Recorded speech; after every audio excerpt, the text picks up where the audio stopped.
Nous sommes ici dans les serres du Jardin des Plantes, rénové il n'y a pas très longtemps, et qui représente un écosystème artificiel. Or, il y a une chose qui est très intéressante à souligner, c'est qu'au fond, la forêt, une grande partie des forêts équatoriales, et notamment l'Amazonie, sont des écosystèmes presque aussi artificiels que celui-là. Alors, l'occupation de cette région du monde, les basses terres de l'Amérique du Sud, disons, pendant des dizaines de millénaires, par des populations, ont créé les conditions d'une transformation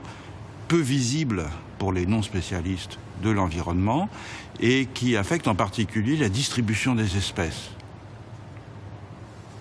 Les Indiens, lorsqu'ils font des essarts, c'est-à-dire lorsqu'ils abattent un morceau de forêt pour le brûler et ensuite planter de très nombreuses espèces de plantes, modifient l'environnement, transplantent des plantes sauvages à l'intérieur de leur jardin et au fil des générations, au fil des siècles, au fil des millénaires, ce mouvement a transformé profondément la forêt amazonienne. Alors le résultat de cela, au fond, c'est que la présence humaine a contribué à augmenter le taux de biodiversité de la forêt amazonienne. Alors on est dans une situation maintenant qui est dramatique parce que on a deux modèles qui sont face à face. Le modèle amérindien, qui a, au fil des générations, permis d'augmenter la biodiversité, et puis le modèle de la grande production agro-exportatrice qui est en ce moment en cours, comme vous le savez sans doute, au Brésil, avec des grandes plantations de soja qui sont faites dans la région amazonienne et qui ont transformé complètement cet environnement, qui ont détruit évidemment la biodiversité et qui en plus sont en train d'appauvrir et probablement de détruire les sols. Les Indiens avec lesquels j'ai eu le bonheur de vivre quelques années, les Achuar, eux conçoivent que la forêt n'est pas une forêt vierge, une forêt qu'ils vont occuper, domestiquer, transformer par le travail humain, mais que c'est déjà un jardin. Ils considèrent que les plantes que nous appelons sauvages ont été plantées par des esprits, qu'il y a des jardiniers surnaturels, si vous voulez, qui entretiennent cet espace, que les animaux sauvages sont les animaux apprivoisés des esprits, etc. Autrement dit, la distinction que nous faisons, nous, entre un univers domestique, apprivoisé, transformé d'un côté, et puis un univers sauvage, qui est un espace de promesse pour l'homme, éventuellement, cette distinction n'a aucun sens pour les Achuar, qui voient au contraire la forêt comme les scientifiques commencent à le montrer maintenant, comme étant un jardin, c'est-à-dire comme étant un espace profondément anthropisé. Alors, les Achuar ne disent pas que c'est anthropisé, ils disent que c'est les esprits qui l'ont transformé. Mais cette idée est bien présente, au fond.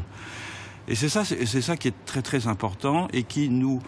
offre peut-être une leçon, même certainement une leçon, quant à la façon que nous avons de concevoir ce que nous appelons la nature.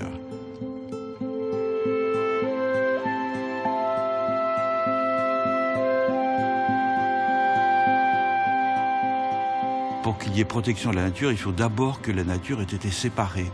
des humains. Il faut que les plantes, les animaux, les non-humains en général, aient été considérés comme un domaine, un secteur, un ensemble vis-à-vis duquel les humains se situent, qui vont exploiter, qui vont dominer, dont ils vont se rendre comme maîtres et possesseurs, pour reprendre la formule classique. Et quand on voit les conséquences dramatiques dans certaines régions du monde de cette exploitation effrénée, ces conséquences-là ont évidemment engendré à la fois la volonté de réparer ce qui avait été fait, c'est-à-dire d'établir avec les plantes et les animaux, avec les non-humains, un rapport qui soit moins de saccage et de domination, d'une part, et d'autre part, l'idée aussi qu'il fallait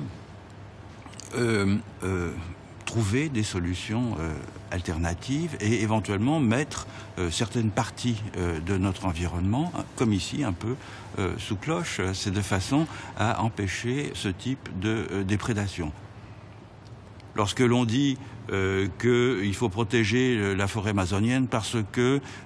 on n'en connaît qu'une toute petite partie et que par conséquent peut-être que des molécules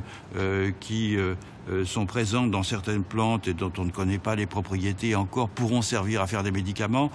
Il me semble que c'est un argument qui est dangereux, mais on peut le comprendre. Pourquoi est-ce qu'il est dangereux? Parce que, au fond, c'est un argument utilitariste. Il vaut beaucoup mieux dire que la biodiversité, c'est quelque chose de positif en soi, parce que la diversité, que ce soit dans les gens, dans les langues, dans les peuples, dans la végétation, dans les espèces animales, dans les climats, dans les environnements, dans les milieux, dans les formes d'habitat, dans l'architecture, est beaucoup plus plaisante que la monotonie, tout simplement. Et qu'un monde divers est un monde dans lequel on vit plus heureux peut-être qu'un monde gris et monocolore. La biodiversité doit être défendue